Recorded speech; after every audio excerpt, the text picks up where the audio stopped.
Yeah, literally taps off. The second, like back home, there's a slither of ray coming down from the heavens. Like the nipples are out. The little bald nipples are just on display everywhere you go. Hey, I'm Baby Queen. Hi, I'm Katie Beza. Hey, this is Ram McMullen. Hi guys, Lara here. Hey, I'm Jim from Koala. Hi, I'm Astrides. And you are listening to Léim Thart. And you're listening to Léim Thart. And you're listening to Léim Thart. It's out now. I really hope you enjoy it. So enjoy.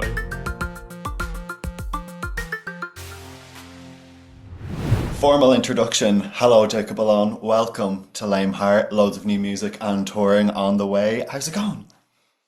Oh, it's going well. It's going well. I've just been roaming through the streets of Earth and basking in the sun. You know me. How's it been going for you? It's been okay. I mean, not to revert to every Irish conversation ever, but the weather has been lovely here recently, so everyone's got a bit of a serotonin boost and has been spending time outside and catching up with people, and you just can't keep up with all the social plans when we get a tiny sliver of sunshine and we just Yeah. bask in the solar power that Lord professed. Yeah, literally taps off. The second, like back home, there's a slither of ray coming down from the heavens.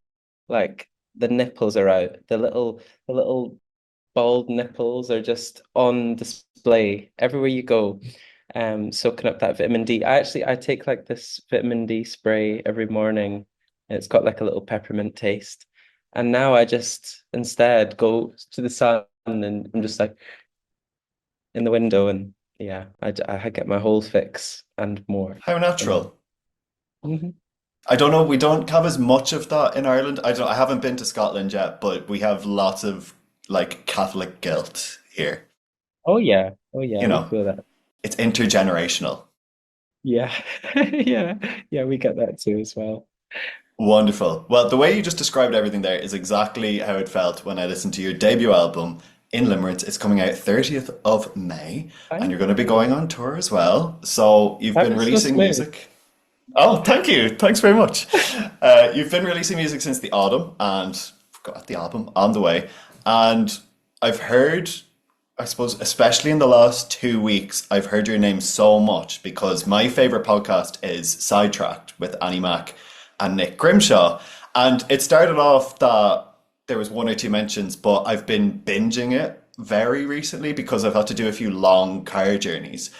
And they brought you up no shorter than like 5 times in the last like 6 months, including Annie was mentioning your Other Voices performance last year, and that's obviously a festival that we hold very dearly in our hearts in Ireland. She was raving about your performance, but she said you were speaking Irish. So, like, given that this is a podcast called Léim Thart, which is Irish, can you comment on this? I've been known to, yeah. Well, my family are all from mostly Dublin and Wicklow, so, and even my Scottish family, the my like Hello. God, sorry, it's so noisy in here. If it's too noisy, let me know. I'll just move outside. Um, like yeah, on my Scottish side, it goes back to Ireland as well. So I'm going outside. Wow, we're doing it. I think this is the first I'm Léim taking Thart on the one, but move. it's too noisy in here. Um, yeah. So I know a few phrases. Kind of tattoo. Oh, Anawa, I've very held my good. own, and others, not many others, to be fair. And I wish that oh, it's nice and sunny.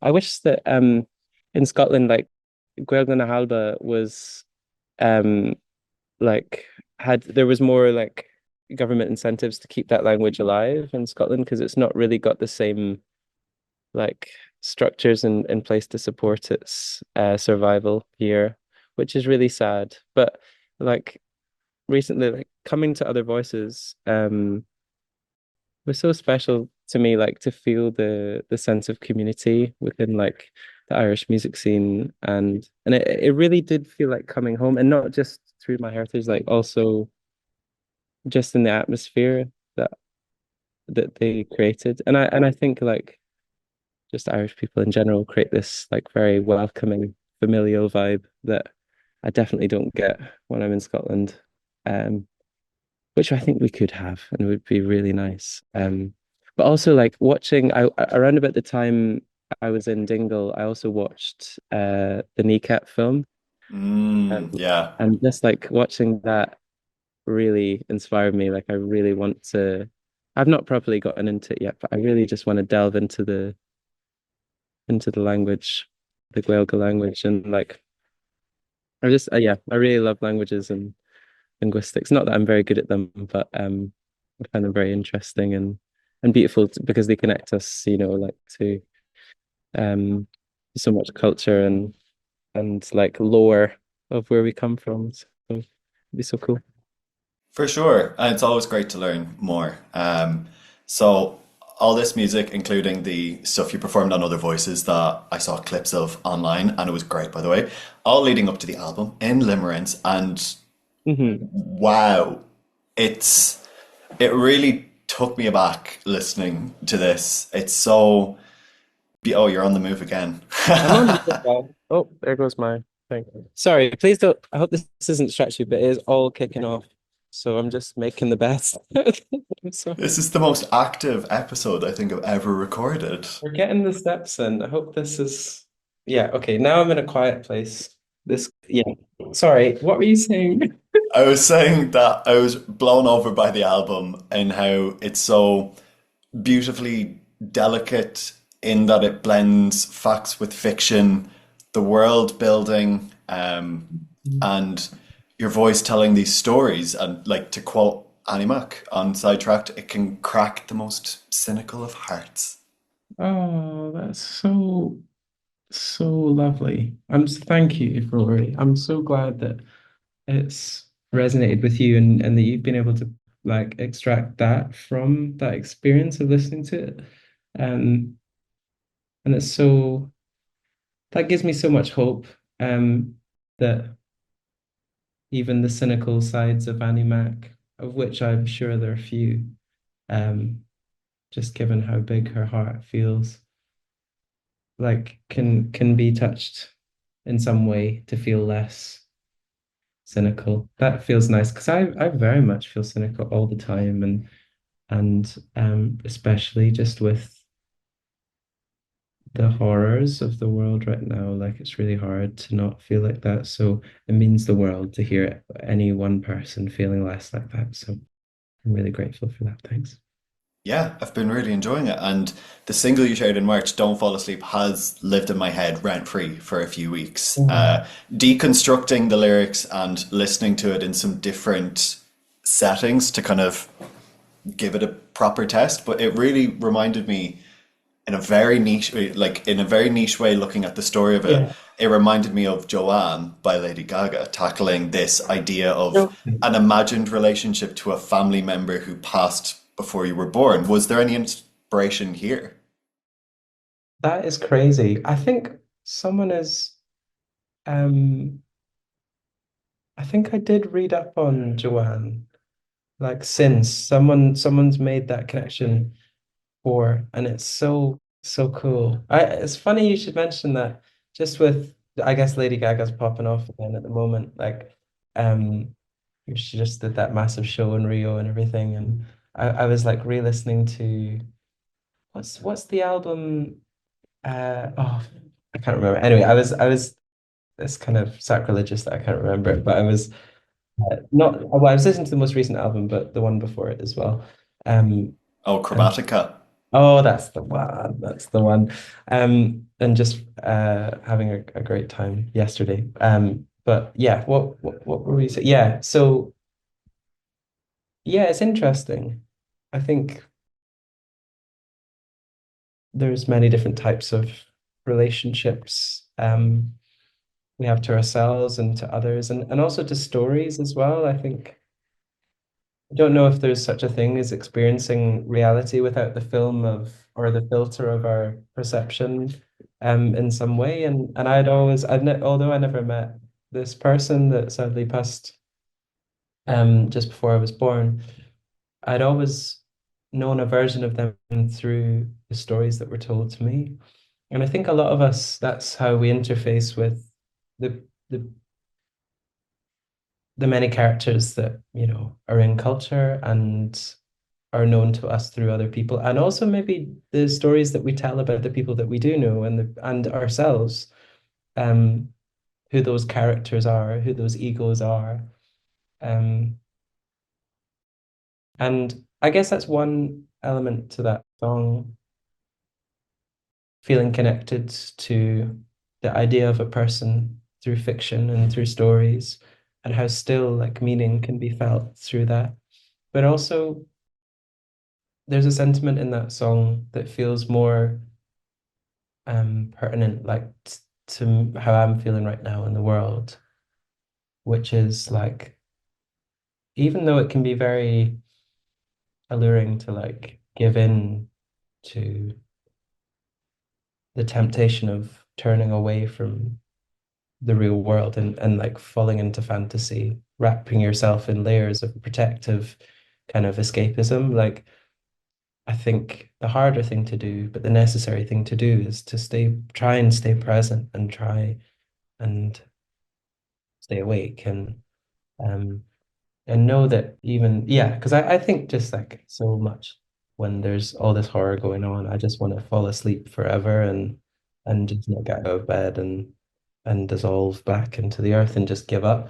But I think the I'd like to say to myself, and I suppose in a self-compassionate way, I'm trying to say to myself and to those that also feel like that, is that you're precious. You're still precious to me, at least.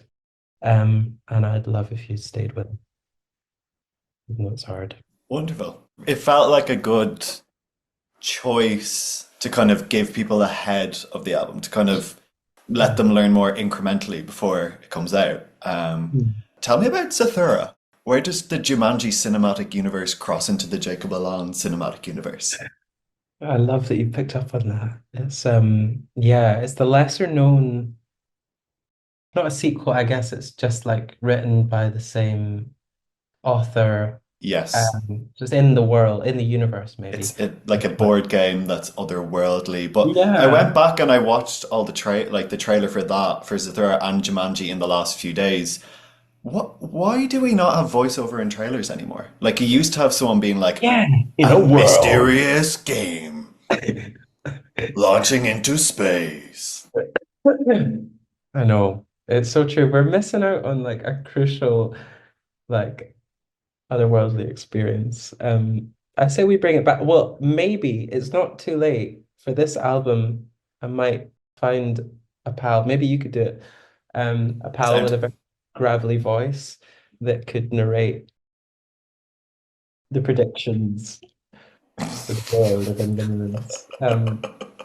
That'd be fun. But yeah, it's a lesser known, but I think like that film was one of my favorite films when I was a kid. I used to like watch it over and over and over again. And I believed that it was real. I think that's like the magic of Mm, child, the naivety of childhood is that